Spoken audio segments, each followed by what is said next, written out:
High নিউজে সকলকে স্বাগত। সঙ্গে রয়েছে আমি রিম্পি। শুরু করছে নিউজ টুডে। আর শুরুতেই চোখ রাখবো আজকের হেডলাইন্সে।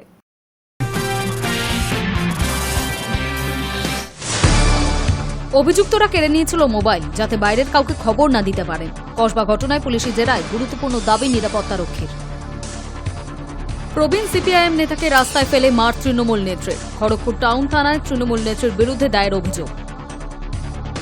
সপ্তাহের প্রথম কর্মব্যস্ত দিনে চরম ভোগান্তির শিকার মেট্রো যাত্রীরা। 2 দফায় মেট্রো বিপর্যয়। জলজমা লাইনের দুর্ভোগ কাটতেই আত্মহত্যার চেষ্টা বেলগাছিয়ায়। রেল অবরোধে হাসনাবাদ শিয়ালদা শাখায় ব্যাহত ট্রেন চলাচল। রাস্তার দাবিতে অবরোধ বাসিলা স্টেশন। চূড়ান্ত ভোগান্তির শিকার যাত্রীরা। কুমিল্লার পর এবার বরিশাল। বাংলাদেশে তরুণীকে ধর্ষণের অভিযোগ বিএনপি নেতার বিরুদ্ধে। বারবার একই ঘটনা, তোলপাড় বাংলাদেশ। ঘটনায় গ্রেফতার 4। ফুটবল মাঠে হই হই। মাঠে বল খেলছে মানুষ নয়, রোবট। অভিনব ফুটবল দেখা গেল চীনের রাজধানী বেজিংয়ের মাঠে। কুমিল্লায় ঘরে ঢুকে এক তরুণীকে ধর্ষণের অভিযোগ উঠল বিএনপি নেতার বিরুদ্ধে। ঘটনায় তোলপাড় বাংলাদেশ। এই পর্যন্ত 4 জনকে গ্রেফতার করা হয়েছে। তাদের মধ্যে 3 জনের বিরুদ্ধে নির্যাতিতার ভিডিও তুলে সোশ্যাল মিডিয়ায় ছড়িয়ে দেওয়ার অভিযোগ রয়েছে। অন্যদিকে বরিশাল থেকে উঠে এলো এক শিউরে ওঠার মতো ঘটনা। শনিবার ভোর রাতে বরিশাল ভোলা হাইওয়ের ধারে তালুকদার হাট এলাকার থেকে উদ্ধার করা হয়েছে এক হিন্দু মহিলাকে।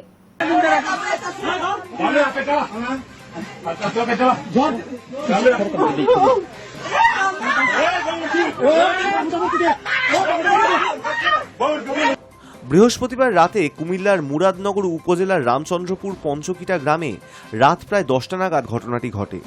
21 বছরের তরুণী তার বাবার বাড়িতে ছিলেন সেই সময়। বাড়ির দরজা বন্ধ থাকলেও জোর করে ঢুকে পড়েন ফজর আলী। তারপর চলে অত্যাচার। দায়ের করা মামলায় নির্যাতিতা জানিয়েছেন, তিনি হরিসভা উপলক্ষে বাবার বাড়ি এসেছিলেন সন্তানদের নিয়ে। স্বামী থাকেন দুবাইতে। ঘটনার সময় তিনি বাধা দেওয়ার চেষ্টা করলেও লাভ হয়নি। পরে শারীরিক নিগ্রহ শুরু হলে তার চিৎকার শুনে আশেপাশের লোকজন ছুটে এসে উদ্ধার করে। মারধর করে অভিযুক্তকে। তবে অভিযুক্ত কোনোভাবে পালিয়ে যায়। নির্যাতিতার লিখিত অভিযোগের ভিত্তিতে 27 জুন মামলা রুজু করা হয়। শুরু হয় তদন্ত। এরপর পুলিশ রবিবার ভোরে ঢাকার সায়দাবাদ এলাকা থেকে ফজর আলীকে গ্রেপ্তার করে। একই সঙ্গে বাকি 3 জনকেও গ্রেপ্তার করা হয়েছে ভিডিও রেকর্ড করে তা সামাজিক মাধ্যমে ছড়ানোর অভিযোগে। আরও একজনকে গ্রেপ্তার করা হয়েছে অভিযুক্তকে পালাতে সাহায্য করার অভিযোগে। অন্যদিকে শনিবার ভোররাতে বরিশাল ভোলা হাইওয়ের ধারে তালুকদার হাট এলাকা থেকে উদ্ধার করা হয়েছে এক হিন্দু মহিলাকে, যার হাত পা বাঁধা অবস্থায় ছিল।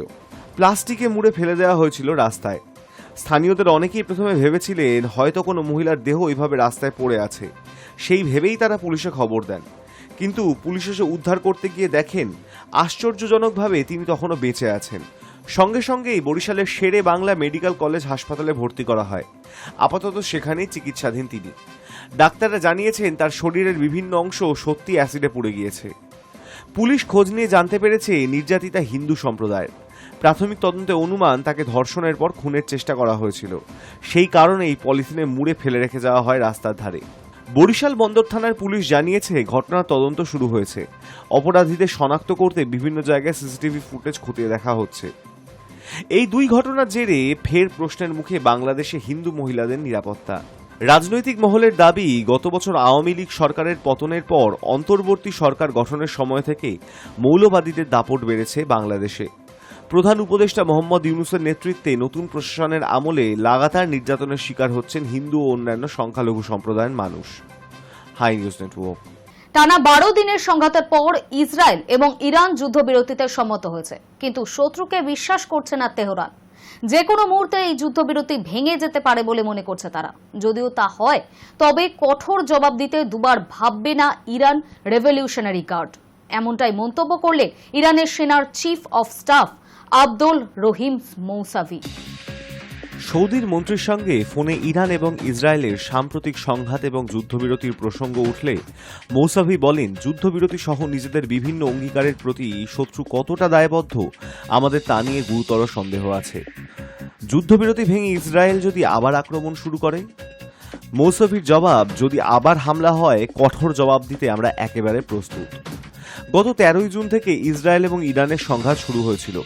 আমেরিকার সঙ্গে পরমাণু চুক্তি নিয়ে ইরানের আলোচনার মাঝেই সেদেশে ক্ষেপণাস্ত্র হামলা চালায় বেঞ্জামিন নেতানিয়াহুর বাহিনী। তাদের হামলায় ইরানের 4 শীর্ষ সেনাকর্তা এবং 9 জন পরমাণু বিজ্ঞানীর মৃত্যু হয়েছিল। এরপরেই প্রত্যাঘাত শুরু করে তেহরান। মুহুর্মুহু ক্ষেপণাস্ত্র ছোড়া হতে থাকে জেরুজালেম, তেল আভিভ লক্ষ্য করে। কিছু ক্ষেপণাস্ত্র আকাশেই আটকে দেয় ইসরায়েলের শক্তিশালী প্রতিরক্ষা ব্যবস্থা, কিন্তু বেশ কিছু ক্ষেপণাস্ত্র ইসরায়েলের মাটিতে গিয়ে পড়েছে। পাল্টা ইসরায়েলও টানা হামলা চালিয়েছে। সংঘাত চলেছে 24শে জুন পর্যন্ত। ইসরায়েলের সঙ্গে যোগ দিয়ে ইরানে হামলা চালিয়েছে আমেরিকার সেনাবাহিনীও। প্রেসিডেন্ট ডোনাল্ড ট্রাম্প দাবি করেছেন ইরানের 3টি প্রধান পরমাণু ঘাঁটি ধ্বংস করে দেওয়া হয়েছে। এরপর 24শে জুন ট্রাম্প আচমকাই ঘোষণা করেন ইসরায়েল এবং ইরান সংঘর্ষ বিরতিতে সম্মত হয়েছে, আর যুদ্ধ হবে না। তারপরেও অবশ্য উভয় পক্ষ বিক্ষিপ্তভাবে যুদ্ধবিরতি লঙ্ঘনের দাবি করেছিল, তবে আপাতত হামলা বন্ধ রয়েছে। ইসরায়েলের হামলায় ইরানে 627 জনের মৃত্যু হয়েছে বলে জানিয়েছে সেদেশের সরকার। ইসরায়েলের সরকারি পরিসংখ্যান অনুযায়ী 28 জনের মৃত্যু হয়েছে, জখম হাজারের বেশি। High news Network. দক্ষিণ এশিয়ায় একটি নতুন আন্তর্জাতিক জোট তৈরির চেষ্টা করছে পাকিস্তান এবং চীন। দক্ষিণ এশিয়া আঞ্চলিক সহযোগিতার বহুদেশীয় গোষ্ঠী সার্ক বর্তমানে প্রায় অকেজো অবস্থায় রয়েছে। এই গোষ্ঠীর পরিবর্তন হিসেবে নতুন জোটটি তৈরি করতে চাইছে ইসলামাবাদ এবং সম্প্রতি চীনের কুনমিংয়ে একটি ত্রিপাক্ষিক বৈঠক হয়েছে চীন, পাকিস্তান এবং বাংলাদেশের মধ্যে। বিভিন্ন কূটনৈতিক সূত্রে এই প্রতিবেদনে দাবি করা হচ্ছে কুনমিংয়ের বৈঠকও আসলে এই নতুন জোট তৈরির প্রক্রিয়া অংশ।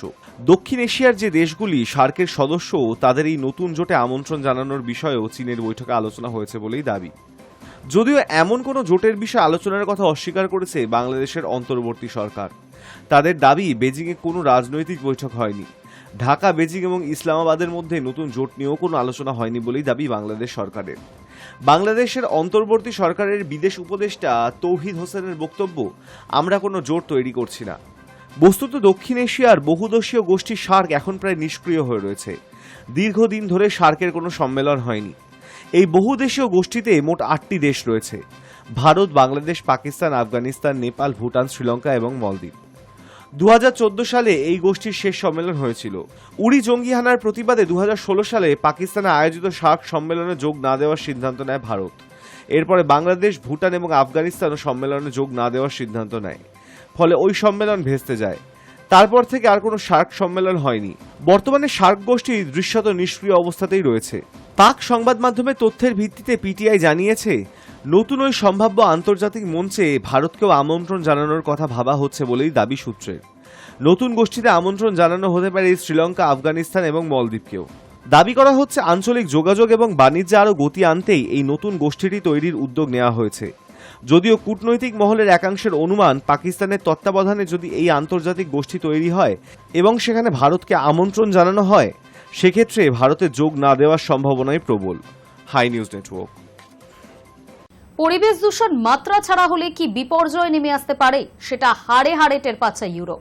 ভয়াবহ গরমে বিপর্যস্ত মহাদেশটির উত্তর থেকে দক্ষিণ কোথাও কোথাও তাপমাত্রা পৌঁছেছে 46-এর ঘরে। তীব্র গরমে মৃত্যুর ঘটনা ঘটেছে। নাগরিকদের দিনের সবথেকে গরম সময়ে বাড়ি থেকে বেরোতে বারণ করা হচ্ছে। ইউরোপের সবথেকে মনোরম শহরগুলিও এখন তীব্র গরমে নাজেহাল। পরিবেশবিদরা বলছেন এই গরম আরও বাড়বে। তীব্র গরমে নাজেহাল হয়ে পড়ছে ইউরোপের বিস্তীর্ণ অঞ্চল। দক্ষিণ ইউরোপ জুড়ে ছড়িয়ে পড়া এই ভয়াবহ তাপপ্রবাহে জনস্বাস্থ্যের ওপর বড়সড় প্রভাব পড়তে শুরু করেছে। একাধিক দেশে জারি হয়েছে স্বাস্থ্য সতর্কতা। সবচেয়ে ক্ষতিগ্রস্ত অঞ্চল স্পেনের দক্ষিণাংশ। বিশেষ করে সেভিল ও আশপাশের এলাকায় তাপমাত্রা পৌঁছেছে 45 ডিগ্রি সেলসিয়াসের কাছাকাছি। দেশটির আবহাওয়া দপ্তরের তথ্য অনুযায়ী শনিবার আন্দালুসিয়ার এল গ্রানাডো শহরে রেকর্ড হয়েছে জুন মাসের সর্বোচ্চ তাপমাত্রা 46 ডিগ্রি সেলসিয়াস। সংস্থার মতে এবছরের জুন হতে চলেছে স্পেনের ইতিহাসে সবচেয়ে গরম জুন। পরিস্থিতি আরও খারাপ পর্তুগাল, ইতালি, ক্রোয়েশিয়ার কিছু অংশে, যেখানে জারি হয়েছে রেড হিট সতর্কতা। Spain, France, Austria, Belgium, Bosnia ও হার্জেগোভিনা, হাঙ্গেরি, সার্বিয়া, স্লোভানিয়া, সুইজারল্যান্ডের একাধিক অঞ্চলে জারি হয়েছে অ্যাম্বার সতর্কতা। বার্সেলোনায় শনিবার এক মহিলা রোড সুইপার কাজ শেষ করার পর হঠাৎ অসুস্থ হয়ে মৃত্যুবরণ করেন। স্থানীয় প্রশাসন তার মৃত্যুর তদন্ত শুরু করেছে। ইতালিতে হাসপাতালগুলোতে হিটস্ট্রোকের রোগীর সংখ্যা দ্রুত বেড়ে চলেছে। মূলত বৃদ্ধ, ক্যান্সার রোগী এবং গৃহহীন ব্যক্তিরাই এই গরমে সবচেয়ে বেশি ক্ষতিগ্রস্ত হচ্ছেন বলে জানিয়েছে দেশটির জরুরি বিভাগের চিকিৎসক মারিও গুয়ারিনো। নেপালসের ওসপেদালে দেইকল্লি হাসপাতাল বিশেষ ব্যবস্থা নিয়েছে। হিট স্ট্রোক আক্রান্তদের দ্রুত চিকিৎসা দেওয়ার জন্য খোলা হয়েছে আলাদা ঠান্ডা জলের ইমার্জেন্সি সেকশন। বোলোনিয়া শহরে খোলা হয়েছে 7টি শীততাপ নিয়ন্ত্রিত ক্লাইমেট শেল্টার। রোম শহরে 70 বছরের বেশি বয়সীদের জন্য বিনামূল্যে সুইমিং পুল খোলা রাখা হয়েছে। পর্তুগালের লিসবনের এক ফার্মাসিস্ট জানিয়েছেন, মানুষকে রোদ চূড়ান্ত হওয়া সময় বাইরে বের না হতে বলা হলেও গরমে অসুস্থ হয়ে পড়ার ঘটনাগুলি ঘটেই চলেছে। তাপপ্রবাহের প্রভাব দেখা যাচ্ছে পশ্চিম বলকান দেশগুলোতেও। সার্বিয়ায় রেকর্ড হয়েছে ইতিহাসের সর্বোচ্চ তাপমাত্রা। স্লোভেনিয়ায় শনিবারই রেকর্ড হয়েছে জুন মাসের সর্বোচ্চ উষ্ণতা। উত্তর মেসিডোনিয়ায় শুক্রবার তাপমাত্রা পৌঁছেছিল 42 ডিগ্রি সেলসিয়াসে। আগামী কয়েকদিনে ফ্রান্স, জার্মানি, ইতালি ও যুক্তরাষ্ট্রে গরম আরও বাড়বে বলেই পূর্বাভাস। লন্ডনে সোমবার তাপমাত্রা পৌঁছতে পারে 35 ডিগ্রিতে। এই প্রবল গরমের পেছনে রয়েছে ইউরোপ জুড়ে একটি শক্তিশালী উচ্চচাপ বলয়। দিনের পর দিন শুষ্ক বাতাস নিচের দিকে নেমে এসে উত্তাপ ছড়াচ্ছে। High news network.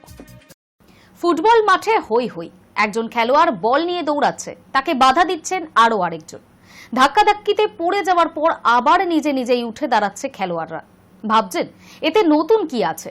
এ তো হয়েই থাকে ফুটবলের মাঠে, কিন্তু মাঠের ফুটবলাররা যদি মানুষ না হয়? চমকে গেলেন? এই অভিনব ফুটবল দেখা গেল চীনের রাজধানী বেজিং এর মাঠে। বল নিয়ে যারা দৌড়াচ্ছিল তারা সবাই মানুষের মতো চেহারার রোবট। চীনের বেজিংয়ে শনিবার অভিনব এক ফুটবল প্রতিযোগিতা দেখল দর্শকেরা। মাঠে খেলছিল মানুষ নয়, খেলছিল মানুষের চেহারার রোবট। রোবো লিগ নামের এই টুর্নামেন্টে অংশ নিয়েছিল 4টি দল। প্রতিটি দলে ছিল 3টি করে রোবট। এই রোবটগুলিকে কেউ নিয়ন্ত্রণ করছিল না, তারা নিজেরাই সিদ্ধান্ত নিচ্ছিল কখন বল দেবে, কখন গোলে মারবে। কৃত্রিম বুদ্ধিমত্তা বা এআই এর সাহায্যে রোবটগুলো মাঠে চলাফেরা, পাস, গোল সবই করছিল। কেউ পড়ে গেলে নিজেরাই উঠে দাঁড়াচ্ছিল, আবার খেলায় ফিরছিল। এই প্রতিযোগিতা ছিল এক ধরনের প্রস্তুতি বা ট্রায়াল, কারণ আগামী আগস্টে বেজিংয়েই অনুষ্ঠিত হবে ওয়ার্ল্ড হিউম্যানয়েড রোবট গেমস। সেখানে বিশ্বজুড়ে বিভিন্ন দেশের রোবট দল অংশ নেবে। শুধু ফুটবলই নয়, আরও অনেক ধরনের রোবট প্রতিযোগিতা সেখানে থাকবে। শনিবার খেলার উদ্দেশ্য ছিল এটা দেখানো যে আধুনিক প্রযুক্তি দিয়ে তৈরি রোবটরা কেমন দক্ষভাবে কাজ করতে পারে। রোবটগুলিতে ছিল ক্যামেরা, সেন্সর ও উন্নত সফটওয়্যার, যা মাঠে পরিস্থিতি বুঝে সিদ্ধান্ত নিচ্ছিল। এই ধরনের রোবট ভবিষ্যতে শুধু খেলার জন্য নয়, বিভিন্ন গুরুত্বপূর্ণ কাজে ব্যবহৃত হতে পারে, যেমন দুর্ঘটনায় উদ্ধার কাজ, দূর মহাকাশে অভিযান, এমনকি চিকিৎসা ক্ষেত্র। তাই এই ধরনের খেলাগুলিকে দেখা হচ্ছে এক ধরনের প্রশিক্ষণ ও প্রযুক্তি পরীক্ষার সুযোগ হিসেবে। খেলার মাঠে রোবটদের গোল করা, পড়ে যাওয়া, আবার উঠে দাঁড়ানো, সব মিলিয়ে দর্শকরা বেশ আনন্দ পেয়েছেন। এখন নজর আগামী আগস্টের বিশ্ব রোবট গেমসের দিকে, যেখানে আরও উন্নত রোবট ও তাদের আন্তর্জাতিক প্রতিযোগিতা দেখা যাবে। High news network. সিপিএম এর প্রবীণ নেতাকে রাস্তায় ফেলে মার, অভিযোগে 3 তৃণমূল নেত্রীর বিরুদ্ধে। খড়গপুর টাউন থানার তৃণমূল নেত্রীর বিরুদ্ধে দায়ের। সিপিএম এর প্রবীণ নেতাকে রাস্তায় ফেলে মার তৃণমূল নেত্রীর।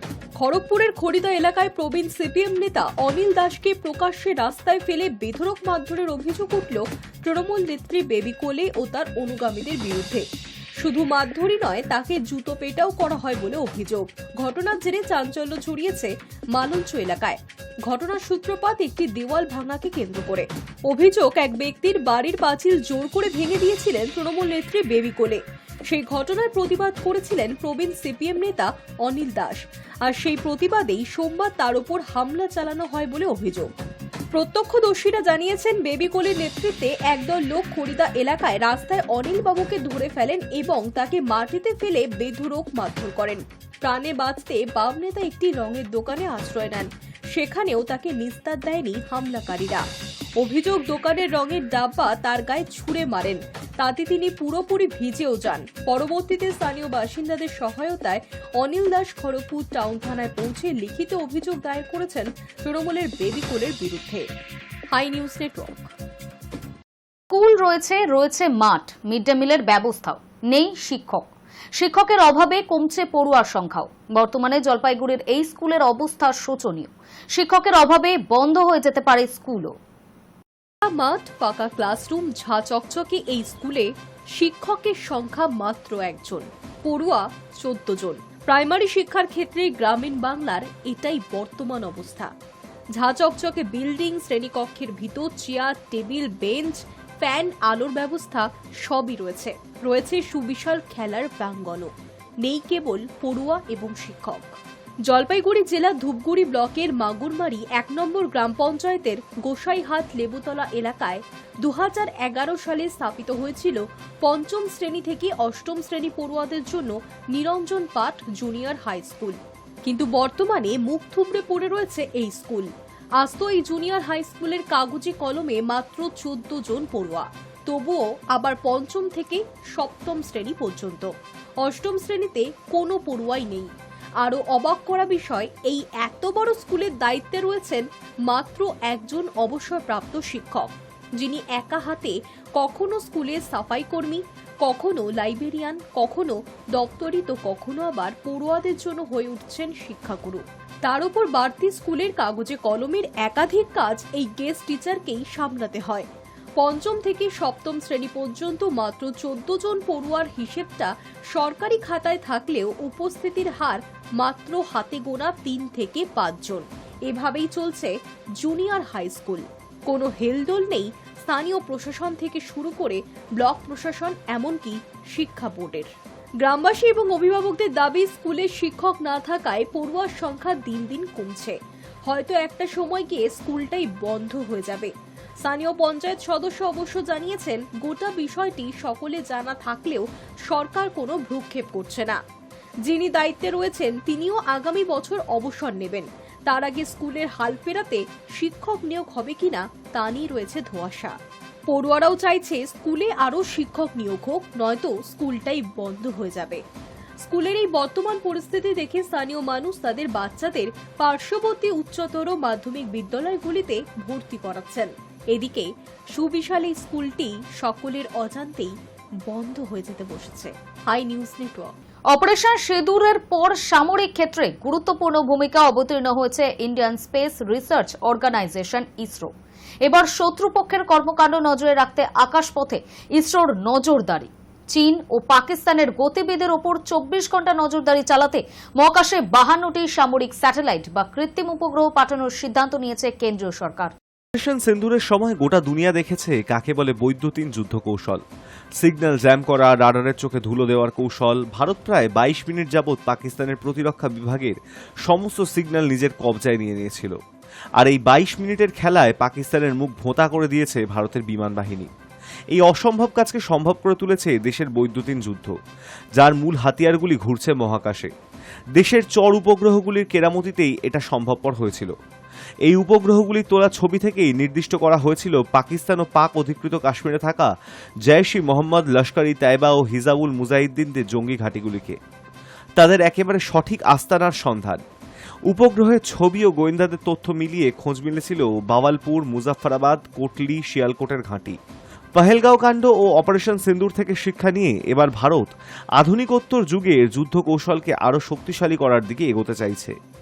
প্রতিরক্ষা ও বিভিন্ন সূত্র মারফত জানা গিয়েছে, চীন ও পাকিস্তানকে নজরবন্দি করতে ভারত 52টি গুপ্তচর উপগ্রহ পাঠানোর কাজ খুব দ্রুত গতিতে শুরু করেছে। এগুলির কাজ হবে দুনিয়ার বিভিন্ন দেশ ছাড়াও বিশেষ করে দক্ষিণ এশিয়ার প্রতিরক্ষা সংক্রান্ত খবরাখবর তুলে দেওয়া।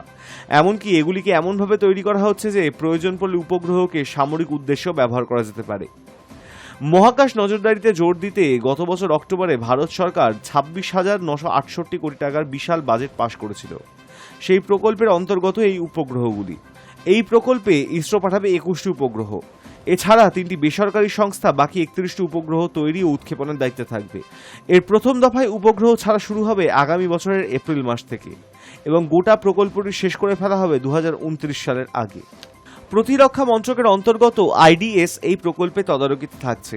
এই উপগ্রহগুলির কাজই থাকবে চীন, পাকিস্তান ও ভারত মহাসাগরীয় এলাকায় চিল নজর রাখা। উপগ্রহ চিত্রের ছবি দেখেই দেশের প্রতিরক্ষা বিভাগের কাজকর্মের সুবিধা হবে। আরও অনেক বেশি তথ্য হাতে আসবে সীমান্ত এলাকা সম্পর্কে। Hi news Network. বদল ঘটছে না কর্ণাটকের মুখ্যমন্ত্রীর। আগামী 5 বছর কর্ণাটকের মুখ্যমন্ত্রী থাকছেন সিদ্দারামাইয়া, এমনটাই জানানো হলো কংগ্রেসের। 23 সালে বিজেপিকে উৎখাত করে কর্ণাটকে ক্ষমতায় এসেছিল কংগ্রেস। এরপর থেকেই ঘরোয়া কোন্দলে নাজেহাল অবস্থা হাত শিবিরের। মুখ্যমন্ত্রী পদের দাবিদার হিসেবে সিদ্দারামাইয়ার পাশাপাশি উঠে আসে ডিকে শিবকুমার। শেষ পর্যন্ত সিদ্দারামাইয়াকে শাসনভার দেওয়া হলেও দ্বন্দ্ব মেটেনি। সরকারের অন্দরের সংঘাত পর্ব উত্তরোত্তর বাড়তে থাকে। এর সঙ্গেই গোদের ওপর বিস্ফোরার মতো সামনে আসে একের পর এক দুর্নীতির অভিযোগ। বিরাট জমি দুর্নীতির অভিযোগে নাম জড়ায় খোদ মুখ্যমন্ত্রীর। এই পরিস্থিতিতে সিদ্দারামাইয়ার হাত থেকে ক্ষমতা কেড়ে নিয়ে শিবকুমারের হাতে ক্ষমতা দেওয়ার দাবি ওঠে। পরিস্থিতি সামাল দিতে মাঠে নামে কংগ্রেস হাইকমান্ড। কংগ্রেসের দুই নেতার সঙ্গে দফায় দফায় বৈঠক করেন দিল্লি কংগ্রেসের শীর্ষ নেতারা। এরপর সোমবার হাত শিবিরের সিনিয়র নেতা জানান, কর্ণাটকের নেতৃত্বের কোনো পরিবর্তন হচ্ছে না। আগামী 5 বছরের জন্য রাজ্যের মুখ্যমন্ত্রী হিসেবে দায়িত্ব সামলাবেন সিদ্দারামাইয়া। পাশাপাশি সংবাদ মাধ্যমের মুখোমুখি হয়ে সিদ্দারামাইয়া জানান, যে যাই বলুক না কেন আমাদের মধ্যে সম্পর্ক ভালো। পাশাপাশি এক ভিডিও সামনে এসেছে যেখানে দেখা গিয়েছে শিবকুমারের হাত মুঠোর মধ্যে ধরে হাসি মুখে ক্যামেরার সামনে সিদ্দারামাইয়া। বার্তা স্পষ্ট, সমস্ত গুঞ্জন এড়িয়ে একজোট দুই নেতা। Hi news Network. তেলেঙ্গানায় রাসায়নিক কারখানায় বিস্ফোরণের অভিঘাতে উড়ে গেল কারখানার আস্ত ছাদ। সোমবার সকালে এই ঘটনাটি ঘটে। কারখানায় সেই সময় কাজ করছিল অন্তত 5 জন শ্রমিক। সেই 5 জনের মৃত্যুর খবর হয়েছে বলেই জানা গিয়েছে। গুরুতর আহত আরো 15। তেলেঙ্গানায় রাসায়নিক কারখানায় বিস্ফোরণের অভিঘাতে উড়ে গেল কারখানার আস্ত ছাদ। সোমবার সকালে এই ঘটনাটি ঘটে। কারখানায় সেই সময় কাজ করছিল অন্তত 5 জন শ্রমিক। সেই 5 জনের মৃত্যু হয়েছে বলে খবর। গুরুতর আহত হয়েছে 15 জন শ্রমিক। সোমবার সকালে তেলেঙ্গানার সাঙ্গারেড্ডি জেলার শিল্প তালুকের ওই রাসায়নিক কারখানা থেকে হঠাৎই বিস্ফোরণের শব্দ শোনা যায়। স্থানীয়রা গিয়ে দেখেন কারখানার ছাদ উড়ে গিয়ে 100 মিটার দূরে পড়েছে। ভিতর থেকে বেরিয়ে আসছে কালো ধোঁয়া। আতঙ্কে দৌড়ে বেরিয়ে আসছেন শ্রমিকরা। ইতিমধ্যেই ঘটনাস্থলে গিয়েছে দমকলের 11টি ইঞ্জিন। পুলিশ তরফে জানানো হয়েছে বিস্ফোরণের সময় কারখানায় আটকে পড়ে 5 জনের মৃত্যু হয়েছে। এখনো অনেক শ্রমিকই নিখোঁজ। সেই কারণেই হতাহতের সংখ্যা আরও বৃদ্ধি পেতে পারে বলে আশঙ্কা করা হচ্ছে। হতাহতে 15 জন হাসপাতালে চিকিৎসাধীন। তবে কি কারণে এই বিস্ফোরণ তা এখনো স্পষ্ট নয়। ঘটনাস্থলে গিয়ে উদ্ধার কার্যের তদারকি করছে জেলার পুলিশ সুপার। প্রাথমিকভাবে জানা গিয়েছে তেলেঙ্গানার ওই কারখানাটি একটি ওষুধের কারখানা। কি কারণে ঘটনাটি ঘটেছে তার তদন্ত করছে পুলিশ। Hi news Network. মেল ছাড়ার 8 ঘন্টা আগে সংরক্ষিত কামরার চার্ট তৈরির সিদ্ধান্ত নিল ভারতীয় রেল। মেল ছাড়ার শেষ মুহূর্তে টিকিটের খবর মেলার ফলে যাত্রার কোনো বিকল্প ব্যবস্থাও করতে পারে না যাত্রীরা। তাই সমস্যা মেটাতে ট্রেন ছাড়ার প্রথমে 8 ঘন্টা ও পরে 24 ঘন্টা আগে চার্ট তৈরি করে ফেলার পরিকল্পনা নিয়েছে রেল। ছাড়ার 8 ঘন্টা আগে সংরক্ষিত কামরার চার্ট তৈরির সিদ্ধান্ত নিল ভারতীয় রেল। লক্ষ্য রয়েছে 24 ঘন্টা আগে। বর্তমানে ট্রেন ছাড়ার 4 ঘন্টা আগে তৈরি হয় সংরক্ষিত কামরার চার্ট। ফলে ওয়েটিং লিস্টে থাকা বেশিরভাগ যাত্রীরা জানতে পারেন না তাদের টিকিট কনফার্ম হলো কিনা। এদিকে শেষ মুহূর্তে খবর মেলার ফলে যাত্রার কোনো বিকল্প ব্যবস্থাও করা যায় না। এই সমস্যা মেটাতে ট্রেন ছাড়ার 24 ঘন্টা আগে চার্ট তৈরি করে ফেলার পরিকল্পনা নিয়েছে রেল। আপাতত রাজস্থানের বিকানের ডিভিশনে পাইলট প্রজেক্ট হিসেবে পরীক্ষামূলক সেই কাজ শুরু হয়েছে।